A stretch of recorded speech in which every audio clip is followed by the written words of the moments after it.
Señores, muy buenas tardes. Gracias, como cada martes a esta hora, por estar ahí detrás de sus televisores, apoyando esta su mejor opción para hablar de salud en República Dominicana. El poder de la salud, del poder de la tarde. Les habla el doctor José Hernández, director médico de Médico Express, y hoy en la tarde nos acompaña un cuarto bate. Pedro Ángel, bienvenido. Ah, soy yo el cuarto bate. Cuarto bate. Wow, pues mira, yo antes estaba en tercero, me subieron, yo estoy a nivel de Wilton Guerrero ya, ustedes están oyendo ahí. Arranca la pelota mañana 15 y aquí hay que hablar de pelota también. Del Licey, aquí no aceptamos ibaeños, nada de esas cosas. Señores, muy buenas tardes, como acaba de decir el doctor Josué Hernández, nosotros somos el programa de salud de televisión más visto y de mayor audiencia. Todos los martes estamos aquí. Tenemos también al doctor Alejandro Cambiaso, que es médico internista además, y al doctor Héctor López, que es ortopedista, pero hoy estamos el doctor Josué Hernández y quien le habla, que no es médico sino periodista. Doctor, usted me va a permitir dar una información. Nosotros tuvimos hoy un encuentro que hizo el hospital estadounidense Memphis Cancer Center. Ellos reunieron un grupo de periodistas, hicieron unas presentaciones y hablaron mucho de prevención en cáncer, pero también hablaron mucho de sus reales, sus servicios y sus fortalezas en lo que tiene que ver con medicina genética y de precisión. Ese es el presente, ese no es el futuro, genética y de precisión. Todas las enfermedades tienen un componente genético, aunque sea en una esquinita, y de precisión que cada paciente, pues hoy en día la medicina de precisión se encarga de tratarlo según sus características, que es diferente de cada paciente. Entonces estuvimos ahí, la gente del Memphis Center, Cancer Center, presentó sus reales, ellos aspiran que de aquí vayan pacientes allá, a Estados Unidos a tratarse, sobre todo en temas complementarios, lo que nosotros no tenemos o tenemos debilidad, pues que se traten allá, y así también de paso hay una transferencia de conocimientos, y nosotros de este programa creemos mucho en el turismo de salud, porque además nuestro coordinador general médico de este programa, el doctor Alejandro Cambiaso, es presidente de la Asociación Dominicana de Turismo de Salud y de Bienestar. Pero para seguir dando informaciones, vamos, doctor Hernández, a tirar el resumen que tenemos de las informaciones semanales. Adelante, adelante.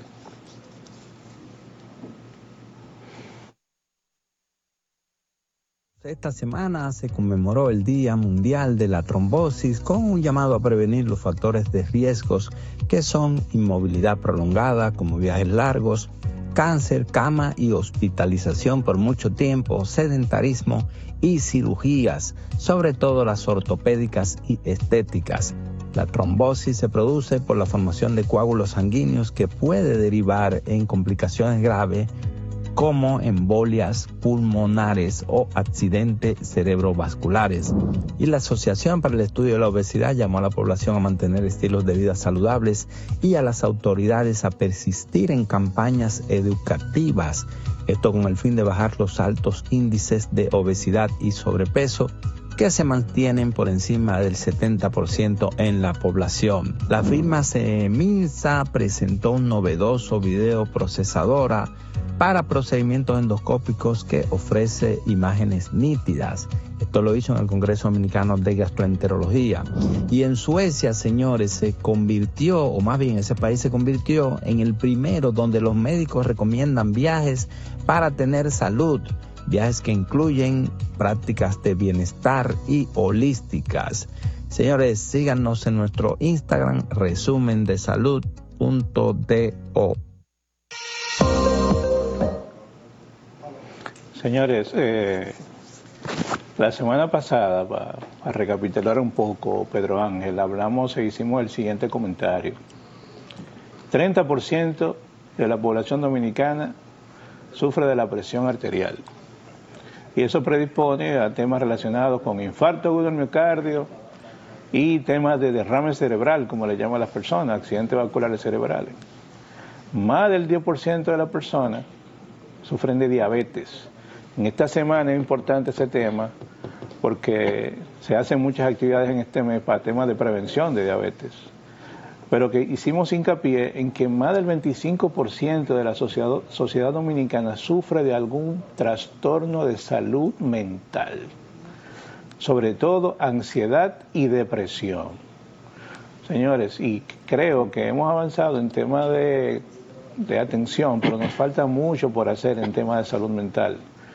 Y como hablamos de eso la semana pasada, recordarles, hay que seguir empujando políticas que apoyen la salud mental. Y hoy es un día importante, es el Día Mundial de la Donación de Tejidos y Órganos y de Coordinación de Trasplante. Y tenemos tremendo invitado. Hoy tenemos con nosotros al doctor José Caraballo, encargado de Coordinación de Trasplante del Instituto Nacional de Coordinación y Trasplante y Coordinación de Trasplante del Hospital General de la Plaza de la Salud, a quien le agradecemos el hecho de que esté con nosotros. Bienvenido, doctor Caraballo.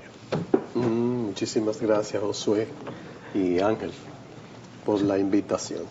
Señores, nosotros le tenemos mucho respeto al doctor Caraballo, es de la persona que consideramos maestro, que nos ha enseñado mucho, no solamente medicina, sino temas relacionados con ética y el deber ser en medicina. Todo un monumento en esa dirección. Excelente, es excelente persona y le agradecemos el hecho de que esté aquí. Doctor Caraballo, ¿por qué hoy es importante volver a hablar en este programa del tema de donación de órganos y tejidos? Bueno, hoy es un día especial que lo han dedicado a nivel del mundo como el Día Mundial de la Donación de órganos y tejidos y trasplante. Desde el 2005, la Organización Mundial de la Salud ha introducido ese tema, lo han aceptado en toda Latinoamérica y se celebra ya mundialmente. Es importante porque la donación de órganos es un acto que no solamente en la parte humana es el desprendimiento, el altruismo desarrollado a su mayor expresión, sino que al mismo tiempo estamos salvando vidas. Cuando una persona fallece en las condiciones que son recomendadas o que podría ser donante, se salvan hasta 8 personas. Pueden ser beneficiados con la donación de órganos. Está el corazón, los pulmones, los riñones, el páncreas, el hígado y secciones de intestino. Eso en cuanto a órganos. En cuanto a tejido, que no es para salvar, sino para mejorar, ya son mucho. Ahí están las córneas, la piel, están los vasos, válvulas cardíacas, ligamentos, huesos. Es múltiple el efecto concluyente de una donación. Y en ese mismo sentido, ¿cómo llega una persona, cómo podemos seguir motivando a los dominicanos para que en algún momento piensen en ser donantes y cómo la familia juega un rol en esa decisión? ¿Cómo podemos avanzar hacia ese sentido? Bueno, para poder alcanzar a la población se necesitan de grandes campañas que sean sostenidas a través del tiempo, porque la población necesita escucharlo de los beneficios que eso brinda, porque muchas veces lo que le llega a la población son otras cosas que son desvirtuando la realidad, creencias increíbles, historias que solamente en películas de ficción se pueden ver, pero la gente los cree y hace mucho daño. Y para fortalecer esas creencias es con una buena campaña, y la familia es la que debe sostener el acto altruista de la donación. Cuando tú quieras ser donante, tienes que decírselo a tu pareja o a tus padres si vives con ellos, a tus hijos, y expresarle que tú, ante la condición que se dé, de la manera en que tú mueras, si puedes ser donante, quieres serlo. Entonces tú lo expresas, porque tú lo puedes dejar escrito, puedes tener carnet, pero la ley de donación y trasplante de órganos en República Dominicana le ha dado una participación muy importante a la familia, que no solamente tú dejes eso por escrito con un carnet, sino que la familia es la que decide al final. Son los que firman un documento oficial del Ministerio de Salud Pública y del INCOR, donde 3 miembros de esa familia van a firmar la donación de esos órganos y donde pueden poner incluso condiciones. Solamente esto y esto, no quiero donar esto, o sencillamente la donación es abierta a todo. Es decir, tienen esa facilidad la familia para hacer eso. O sea que el paciente firma una declaración de que quiere donar, pero al final los familiares tienen la última palabra. Por ejemplo, si dicen, no queremos donar, la ley protege que se viole, digamos, esa voluntad del fallecido. Sí. Al final es la familia la que decide, porque con esto lo que le están dando es una prioridad a la familia, lo cual en ese momento los une más cuando deciden. Si hay miembros de la familia que no están de acuerdo con la donación y el que falleció lo dejó escrito, pero y la ley dice, si él dijo que sí, baja que sí, por encima de todo, y aunque la familia diga que no, el único que estaba de acuerdo fue el que murió, y como quiera, eso va a crear más problemas. Sí, eso en medio de un duelo. Ajá, eso va a crear más problemas. Y lo que la ley ve a través de esas acciones, que sea participativo, que todos estén de acuerdo. Doctor, ¿y cuántos órganos en este país se pueden donar? Digo en este país porque a veces hay restricciones, pero ¿cuántos órganos? Usted mencionó como 6, ¿no? Sí. Riñones, repito. Riñones, que es lo primero a nivel del país. Eso es lo más frecuente y lo que más se necesita, lo hacemos. Corazón. No se está haciendo actualmente, pero hemos trasplantado en el país 3 corazones. 3 corazones, de los cuales 2 murieron, me parece, ¿no? Ya falleció la última que quedaba, pero con 12 años de haber vivido. O sea que fue un éxito. Y haber criado a sus hijas. Es decir, que la llevó a grandecita. ¿Qué otro órgano, doctor, se trasplanta en el país? El páncreas. Hemos trasplantado 3 páncreas también. Entonces van riñones, el hígado. Son 4 órganos ya que llevamos trasplantados. Riñón, hígado, páncreas y corazón. Doctor. Como órganos. Y una pregunta, ¿y esos órganos salvan vidas? Salvan vidas. El corazón, imagínate. Tú sin corazón no puedes vivir y sin hígado tampoco. Ahora, los riñones no es que te van a salvar de repente, porque está la práctica de la diálisis, donde tú duras 10, 12, 15, 20 años dializándote. ¿Con el órgano nuevo, no? No, dializándote con tus riñones dañados. Y necesita entonces la diálisis, hacer la función de los riñones de manera artificial. Son muchos los que duran todos esos años, pero son muchos también los que fallecen porque se complican. Hay que estarlo transfundiendo, hacen infecciones, empiezan a tener cierto problema con su inmunidad. Tienen comorbilidades como diabetes. Entonces se agregan otras cosas y mueren, fallecen. Hace 10, 15 años fallecían muchos en las unidades de diálisis. Había un grupito dializándose, 15 o 20, y era terrible el hecho como tú, al compañero con el que tú te dializabas, tú llegabas, y fulano no vino hoy, pero fue que se murió. Es decir, que era una mortalidad muy elevada. Ahora es menos, ahora mueren menos, porque las condiciones han mejorado en las unidades de cuidados intensivos. Antes había muy pocas, eran muy pocos centros que la tenían. Ahora está por todos los lados. Las unidades de diálisis. De diálisis están por los hospitales, clínicas privadas, centros para diálisis solamente. Es decir, que hemos crecido en eso y nos hemos fortalecido bastante. Déjeme hacerle otra pregunta para dejarle al doctor Josué Hernández, que además es médico.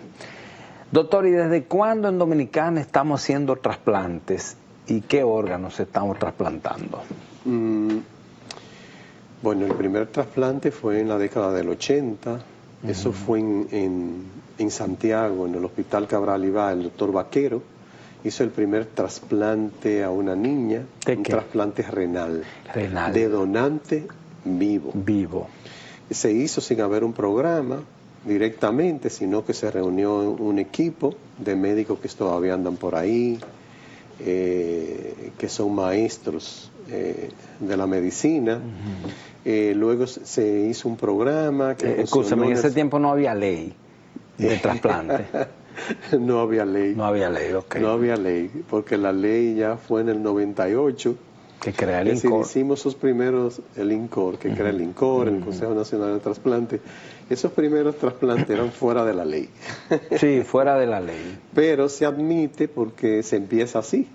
Luego pues se crece y viene la necesidad de tener una ley que rija todo. ¿Y qué otros trasplantes después de los 80 empezaron y cómo fueron surgiendo los programas que hay ahora? Mira, esos programas se fueron al Gautier, después tuvo en el Padre Villini, luego en el Morgan funcionó durante un tiempo. Todos eran renales nada más. Todos eran renales. Hasta que en el 2007 se hizo el primer trasplante de donante fallecido. Entonces eso fue un escándalo, fue una gran noticia. Se hizo en el Hospital General Plaza de la Salud. ¿Qué órgano? Y el primer órgano fue el hígado.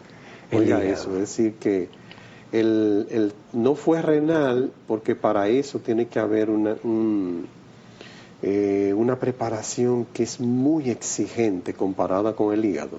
Con el hígado es más fácil, solamente con el tipo de sangre y otras condiciones más se puede trasplantar un hígado con el mismo tipo de sangre, pero para riñón tiene que haber una histocompatibilidad, tiene que descartarse una cantidad de enfermedades previas. Es decir, son muchos los estudios que hay que hacer. Por eso el hígado fue el primero y se perdió, los dos riñones se perdieron, porque no había ningún receptor disponible, preparado. Porque al no haber ley no organizada no había lista de espera, supongo yo, ¿no? No había lista de espera. Entonces, a partir de ese primer trasplante sí se empezó a trabajar fuertemente. El Instituto Nacional de Coordinación de Trasplante gestionó todo eso, lo de la lista de espera, lo de la histocompatibilidad. Ya la plaza lo hacía porque se preparó para eso. Duró antes del 2007, de ese trasplante, tenía varios años preparando todo un personal, desde laboratorio, cirujano, anestesiólogo, enfermera, coordinadores de trasplante. Yo fui uno de ellos, o el primero del hospital. Es decir, que ese equipo se preparó muy bien y por eso se dieron esos buenos resultados y se siguen dando. En 2007 el cadavérico en el Plaza. En la Plaza de la Salud. Siguieron los demás. No recuerdo en qué año empezó Secano, porque Secano también empezó a hacer trasplante de cadavérico por parte del Ministerio de Salud Pública. Y luego ya, en los últimos tiempos recientes, hace como 2 años, empezó el HOME, el Hospital Metropolitano de Santiago, con la doctora Dinay, ese equipo fabuloso que tienen allá en Santiago. Ya empezaron. ¿Cadavéricos también? Cadavéricos. ¿Y de qué hora? Empezaron cadavéricos, porque de vivo sí tienen muchos años en eso. Es decir, desde la década del 80 se ha estado trasplantando de vivo, que es más fácil.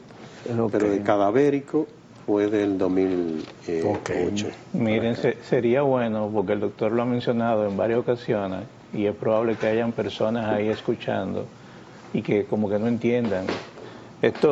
¿Cuáles diferencias habrían entre una donación de un donante vivo y una donación de un donante cadavérico? Suena un poquito, hay mucha gente que probablemente no lo entienda, sería bueno.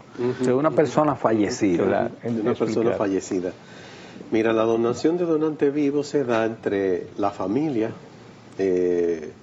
Hay alguien en la familia que tiene una insuficiencia renal, básicamente, porque no se puede donar el hígado de donante vivo a vivo, ni el corazón, aunque ya el hígado sí se pueden donar porciones del hígado. Y ya hemos hecho 4 aquí en el país. ¿De cadavérico? De vivo. De vivo. Ya se ha logrado una madre, un hermano, donarle a un niño.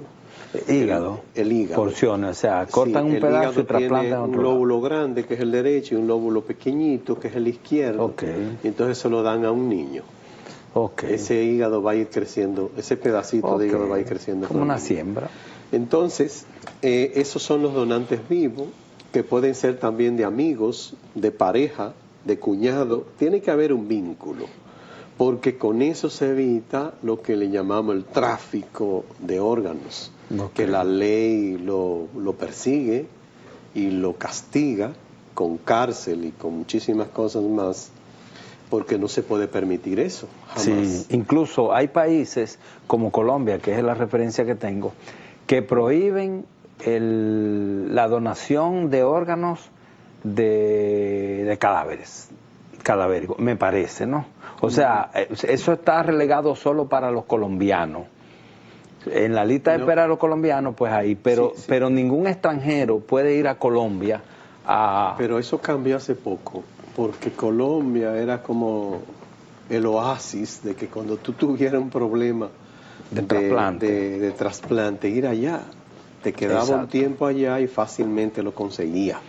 Sí, pero eso no era permitido, porque había muchos colombianos que estaban en la necesidad de un trasplante. Y ya la ley... Eso era un negocio. Sí, y ya la ley lo prohíbe. Ningún extranjero puede ir a... No, y que fueron forzados, obligados a que legislaran así, de esa manera, como lo ha hecho el mundo. Es decir, desde Iberoamérica, desde España, que es el lugar de más donaciones en el mundo, y que han hecho el ejemplo, han creado la estructura. Ellos exigían y exigieron y exigieron hasta que tuvieron que cambiar la ley, porque lo que tenía era un tráfico de órganos en Colombia. Yo iba allá y si tenía dinero conseguía mi hígado, mi corazón o el riñón, y venía trasplantado de Colombia. Y aquí está prohibido. Ellos lo entendieron y se ajustaron. Y sí, porque Colombia, déjenme hacer una observación, porque yo estuve allá un par de meses, hacía unos trabajos, y bueno, me involucré mucho en todos los temas de salud, porque Colombia es un paradigma del continente de trasplantes. Colombia, el primer trasplante que realizó, me parece que fue en el 1972, en la Fundación San Vicente, que es un hospital grandísimo que tiene 3 sedes, y las más grandes están en Bogotá y en Medellín. Resulta que el primer trasplante de órganos en Colombia se dio en el año 72. Ya ustedes se imaginan el tiempo que tiene recorrido. A nosotros nos interesó porque en uno de los programas nosotros participamos en la mañana de radio, un programa de mucha audiencia. Una vez yo hablé de estadística, de trasplante de órganos y de esas cosas, y uno de los participantes, de los líderes de opinión, me comentó fuera de cabina que su mujer en el año 2001 le trasplantaron, me parece que fue el hígado o el páncreas, no sé, y me habló maravilla. Entonces digamos, me creó una serie de interrogantes, porque dije, cónchale, nosotros no tenemos tanto tiempo. ¿Y de cuándo están los colombianos? Desde el año 72. Sí. Entonces, lo que usted dice, allá prohibieron, aquí está prohibido que un extranjero venga a recibir una donación de cadavérico. Sí, solo para dominicanos o residentes. Porque es una tendencia. Puede ser extranjero, pero si es un residente ya, dominicano, pues tiene los mismos derechos para ser trasplantado. Okay. Y siga, doctor, con algo interesante que usted estaba, que era como las condiciones en cada órgano, por ejemplo, corazón, hígado, todo eso. No, decíamos que cadavérico, lo de vivo y lo de fallecido. Entonces, esos son las donaciones de personas vivas, entre vivos, que haya una relación de tipo familiar, que haya algo, o pueden ser amigos por una amistad demostrada. Donde el INCOR se encarga de hacer unas entrevistas por separado a ambos, con personal preparado en este tema, donde le hacen preguntas, averiguan de cuándo se conocen, una serie de cosas. Sí, que entiendan que no están vendiendo órganos. Si hay duda. Sí. Y si hay duda, no se aprueba. Y si hay duda, no se aprueba. Porque eso va al Consejo Nacional de Trasplante, que lo preside el Ministro de Salud Pública. Y ahí se lleva a votación. Se leen, tenemos 3 pacientes de tal manera, porque cuando son ya de donantes familiares, no lo llevan al consejo. Solamente llevan al INCOR y luego al consejo los que no son familia. Entonces ahí se decide si va o no va. Eso en cuanto a los vivos. Y Josué decía sobre los donantes de origen cadavérico o fallecido.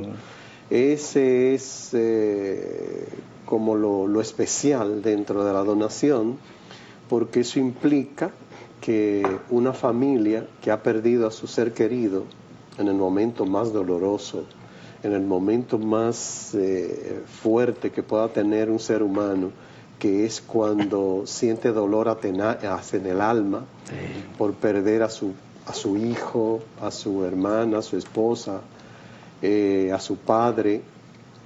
Justo en ese momento se le habla de salvar a otros a través de la donación de los órganos de ese ser querido. Claro. Hay muchas personas que se quedan paralizadas, como que de repente no captan bien y se quedan ahí en la duda, no donan.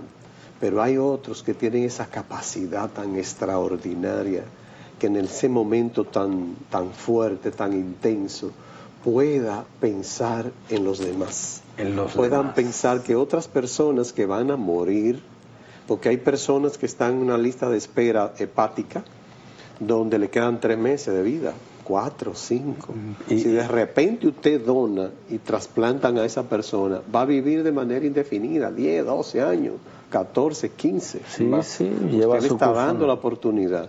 Y tiene también la posibilidad de que se aparece cuando se le dañe ese otro hígado que se le trasplantó, porque las razones por las que se le dañó su hígado natural va a dañar de nuevo, porque hay una condición física que daña el hígado, enfermedades, patologías con las que uno a veces convive, se le puede dañar otra vez el hígado trasplantado, como le pasó a la primera trasplantada, que luego falleció y no tuvimos lugar a trasplantarle otro, porque pudimos haberle trasplantado otro, pero no apareció en el momento oportuno.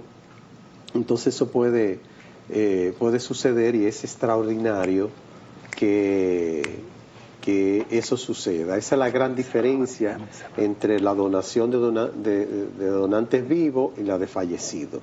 La de fallecido es un acto altruista de desprendimiento, algo extraordinario.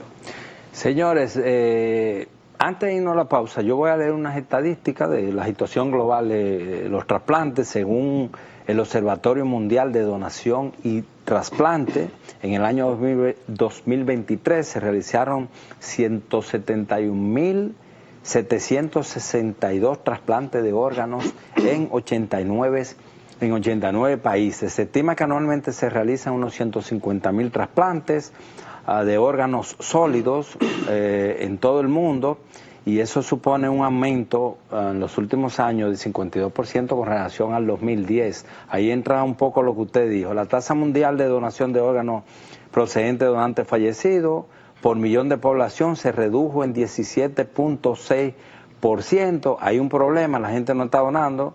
Y bueno, España, como usted acaba de decir, mantiene su liderazgo global en donación de órganos con tasa de 49.4 donantes por millón de habitantes. Señores, vamos a la pausa, y antes, a todos esos camarógrafos y productores que están ahí, que tienen muchos órganos vivos que no usan, donen eso, volvemos en breve. Señores, aquí de nuevo en el Poder de la Salud, estamos hoy en trasplantes. Tenemos aquí al doctor José Caraballo, él es coordinador del programa de trasplante del Hospital General Plaza de la Salud.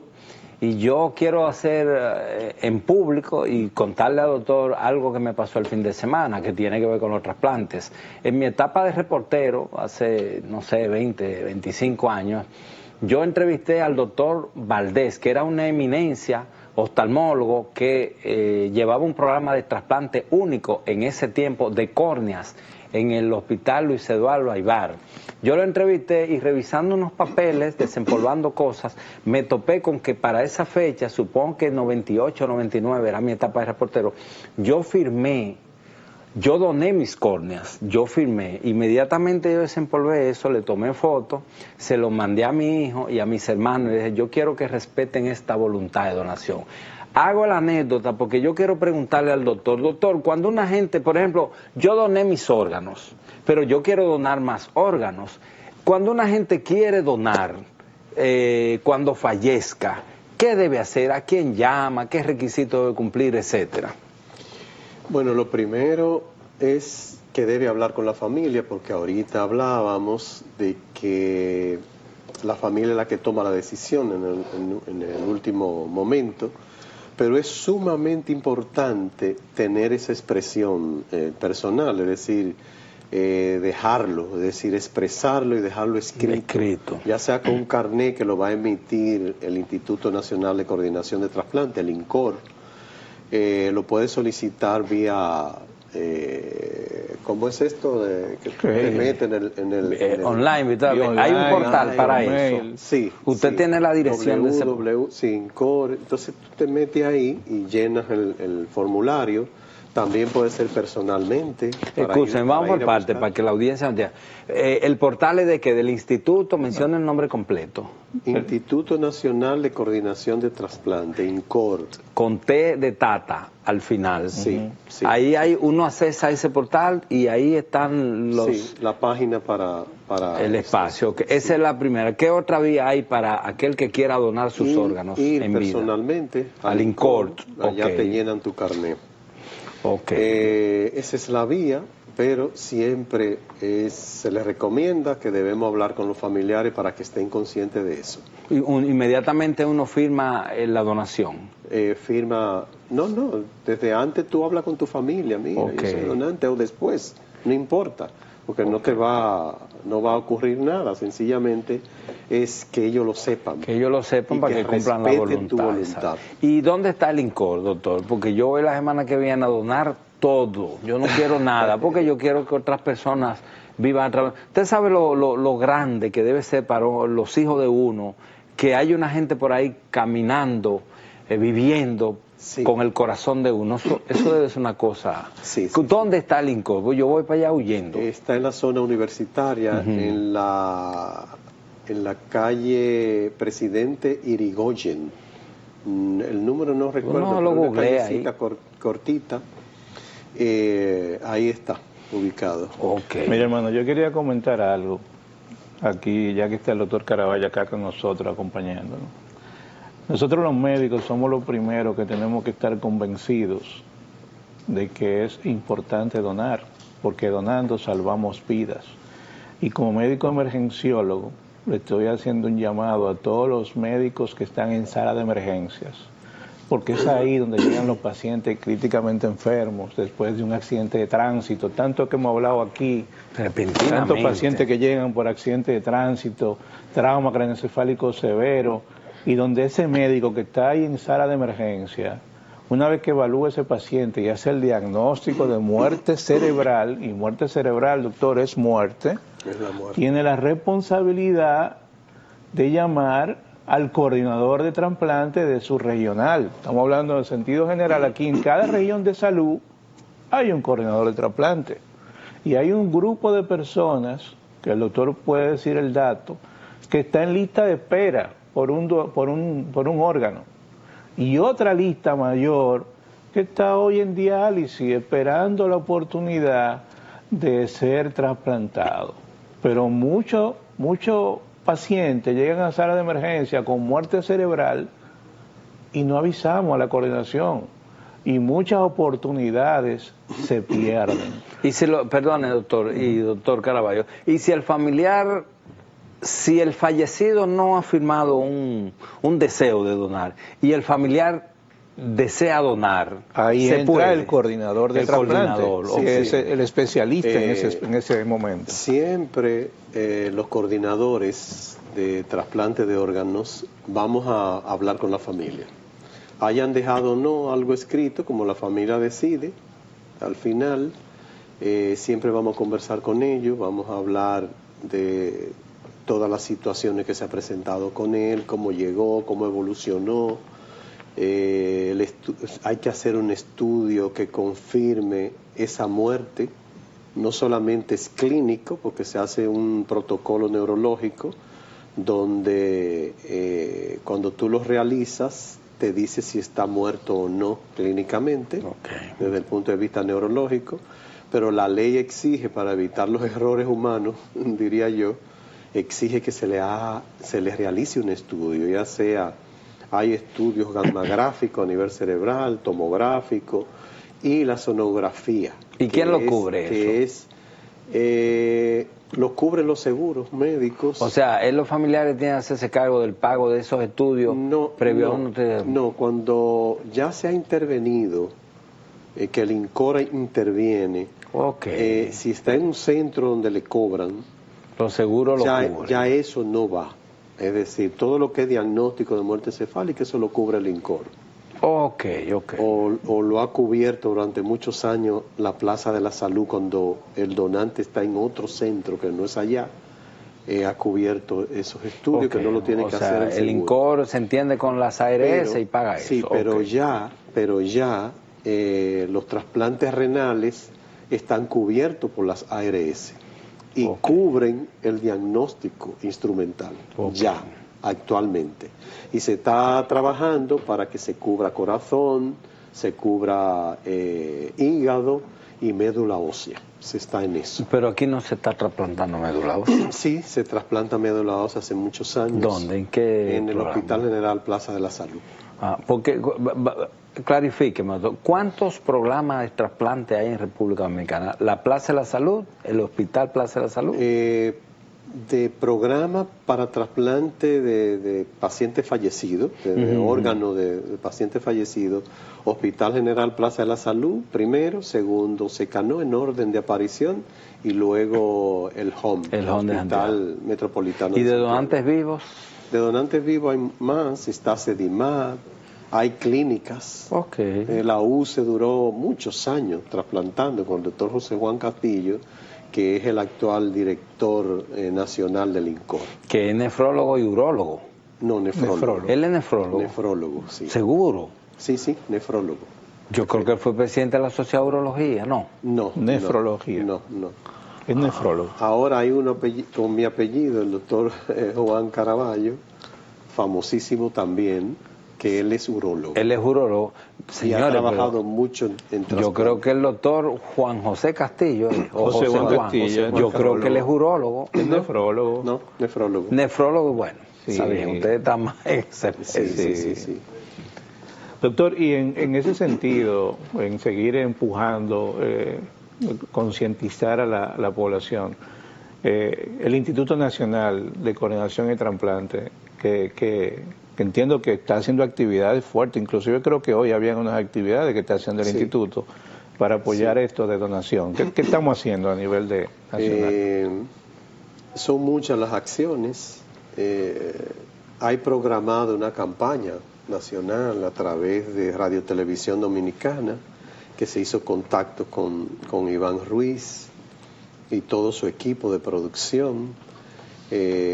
A nivel del Ministerio de Salud Pública hay una disposición de cubrir monetariamente esa campaña, pero eso siempre se toma tiempo, porque tú sabes que es mucho dinero, pero el INCOR, independientemente a una gran campaña, está continuamente trabajando con charlas, diplomado, contacto de medios. Nosotros, los coordinadores, yendo a la televisión y a la radio, incluso han dispuesto hasta pagos por cada acción de eso para que se estimule mucha gente a hacerlo. Hay unos guiones que se firmaron para pasarlo por Radio Televisión Dominicana y quizá por todos los medios, y que la gente colabore, se lo mande al otro. Es decir, se está haciendo un trabajo que debería de ser mayor, pero ahí es hasta donde alcanzamos y lo estamos haciendo desde el INCOR. Cada vez más los medios de comunicación están colaborando. Así es. Se van enterando, van formando parte. Es tan así que ellos mismos llaman al INCOR solicitando a alguien para hacerle una entrevista por televisión.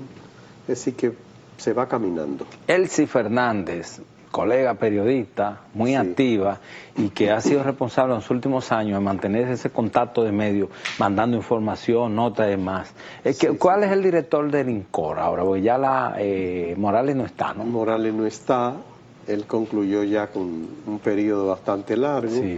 y pasó José Juan Castillo, del que estábamos hablando. Sí, que yo he tenido la confusión. Él tiene toda su vida trabajando en trasplantes renales y le ha tocado dirigir la institución que rige los trasplantes. Doctor, si un médico de lo que está escuchando el programa hoy tiene el interés de hacerse coordinador de trasplante, ¿qué debe hacer? Comunicarse con el INCOR, con el doctor Alcalá, básicamente, que es el encargado de capacitación del INCOR. ¿Y ese entrenamiento qué tiempo llevaría? Son 2 meses y se hace fuera, de aquí se hace en España, a final de año y enero, febrero. Siempre cubre ese tiempo, pero se está haciendo toda la gestión para hacerlo aquí. Es decir, el INCOR... La capacitación, sí, ¿no? Incluso está dando un diplomado actualmente. Empezó el jueves, sigue este jueves, un diplomado para formar coordinadores y cada vez no está dirigido está dirigido a médicos, pero no a nivel de la coordinación que tenemos Alcalá y yo y los coordinadores que tú conoces, pero sí se va a emprender eso. ¿Y qué es un coordinador? Porque hay que explicarlo. Sí, el coordinador de trasplante de órganos es un médico, básicamente somos médicos aquí, pueden ser de enfermera y pueden ser de otras áreas de la medicina, pero aquí médicos. Médicos que se han entrenado en lo que es coordinar todo el proceso desde la captación hasta el trasplante de órganos. Habla con la familia, documenta todos los documentos los maneja, se cerciora de que todo esté bien con ese posible donante para descartarlo o no, dependiendo de la patología que pueda tener. Es decir, es un trabajo muy amplio que realiza un coordinador de trasplante, porque él que tiene en sus manos la decisión de si va o no va como coordinador. Doctor, aquellas mafias, donante. Doctor, aquellas mafias históricas que existían en el pasado, no solo aquí, sino a nivel mundial, de esos raptos de niños para extraerle órganos, que siempre es un mito, mira, no salga, que está sonando, que esto, que lo otro. Eso, en el país se han dado casos en los últimos años, porque se sabe que en el país, en el pasado... Mira cómo te lo respondo. Cuando el coordinador tiene en un hospital un donante ya efectivo, ese donante es un fallecido. Él está muerto, está en un ventilador para poder respirar, que sus pulmones estén funcionando y que el oxígeno esté llegando a todas las células de todos los órganos. Tiene que ser así. Cuando ya el equipo llega a la hora cero, donde el equipo de extracción está preparado, trasladamos a ese fallecido en una camilla, dándole ambú o con la máquina de respiración hasta el quirófano. Ahí lo espera un anestesiólogo, no para darle anestesia porque está muerto, sino para mantener esas condiciones de vida, con oxígeno, soluciones, medicamentos, que la presión está en el piso y se le sube con medicamentos porque es un muerto. Claro, sí, Entonces lo tenemos como si estuviera vivo, pero está fallecido. Si trasladando ese cadáver al quirófano, el corazón se para, inmediatamente se para el proceso. ¿Por qué? Porque el corazón es la bomba que va a estar tirando esa sangre oxigenada por los pulmones, que ya esa máquina de ventilación ha estado mandando ese oxígeno a los pulmones, de los pulmones al corazón, y se distribuye en todo el cuerpo esa oxigenación. Si se para el corazón ya no llega, y ahí mismo lo devolvemos con el cadáver para llevarlo a la morgue. Con eso te estoy diciendo que cuando se habla de raptar un niño, de asesinar a una gente en una bañera, en una casa, y abrirlo. Eso en película. Eso es una ficción, es un invento, porque no es posible. Mira cómo las condiciones, tienen que tener la presión normal. Para hacer la extracción de esos órganos, sacar el hígado, los riñones, el páncreas o el corazón, cualquier órgano que se vaya a extraer, se hace una incisión desde el pubis hasta aquí arriba, abierto total, para poder hacer esa extracción sumamente delicada, que no todo cirujano lo puede hacer, tiene que estar entrenado obligatoriamente. Esa es otra cosa, que no es un cirujano, no es un cirujano general, cualquiera. Es un cirujano que se entrenó en eso y tiene que estar muy bien certificado para que eso quede bien y pueda funcionar. Okay. Entonces de repente la gente cree que a alguien que tú asesines allí, que no es un cirujano, claro, que es un asesino, que agarra a alguien, claro, lo mata, no es un cirujano, lo mata o lo abre vivo, vamos a suponer, ¿verdad? Pero esa persona se va a sangrar, su corazón se va a parar, y esos órganos, cuando son extraídos en el quirófano, con toda la delicadeza del mundo y con técnicas muy especiales, que si tú fallaste en milímetro, ese órgano no va a servir para ser trasplantado, porque cortaste mucho la arteria y quedó cortico, o le diste una herida a tal cosa y ya se dañó ese órgano. Imagínate tú, una gente que no sea ese cirujano. Qué disparate tan grande es pensar que a alguien le van a sacar los órganos debajo de una mata, adentro de una casa, que no esté en las condiciones que yo te acabo de explicar para poder ser un donante. Es decir, que eso es una barbaridad. Válida su aclaración, que la gente no sé cómo la gente puede como creer en eso. Muchas veces esas especulaciones que llegan a la prensa y la utilizan de una manera salvaje.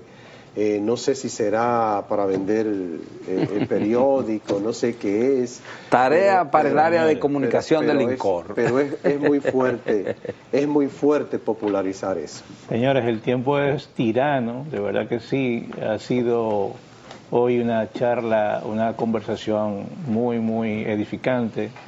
El haber recibido hoy al doctor José Caraballo, encargado de coordinación de trasplante del Instituto Nacional de Coordinación y Trasplante. Señores, donar es un acto de vida. Nos vemos el próximo martes.